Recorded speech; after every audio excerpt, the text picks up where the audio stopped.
பொள்ளாச்சி மாரியம்மன் கோவில் தேர் திருவிழா. பக்தர்கள் உடலை வருத்தி அழகு குத்தி அந்தரத்தில் தொங்கியவாறு நேர்த்திக்கடன்.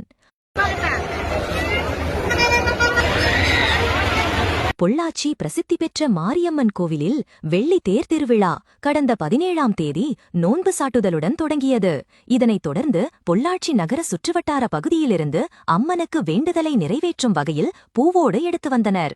தேர் திருவிழாவின் முக்கிய நிகழ்வான பக்தர்கள் அழகு குத்தி ஊர்வலம் நிகழ்ச்சி நேற்று இரவு நடைபெற்றது.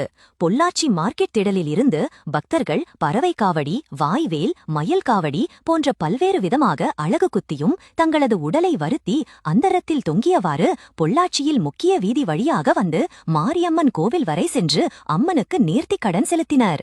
இந்த விழாவில் பொள்ளாச்சி சுற்றுவட்டார பக்தர்கள் பலர் கலந்து கொண்டு வழிபாடு செய்தனர். வணக்கங்க. இது பொள்ளாச்சி அருள்மிகு மாரியம்மனுடைய தேர் திருவிழா வருஷம் மாசி மாதம் நடக்கும். அதில் பிரசித்தி பெற்றது பார்த்தீங்கன்னா இந்த சனிக்கிழமை வெள்ளிக்கிழமையிலிருந்து பொதுப்போர் ஆரம்பிக்கும். அதில் வெள்ளிக்கிழமை சனிக்கிழமை பார்த்தீங்கன்னா இந்த பறவைக்காவடி இது 39 வருஷமாக நடக்குது. நான் இது 2வது வருஷமாக போட்டிருக்கேன். ஆத்தா மாரியம்மனோட துணையோட அருளோட இது வேண்டிட்டு குத்துணும்னு சொன்னால் ஆத்தாவோட மகிமையோட கண்டிப்பாக நல்லதே நடக்கும். பொள்ளாச்சியில் இது ரொம்ப பிரசித்தி பெற்றது. ரொம்ப அருளோட எல்லாரும் பக்தர்களுடைய எல்லாத்துக்கும் நல்ல ஒரு பொள்ளாச்சி இதுக்கு அருள் கிடைக்கும்.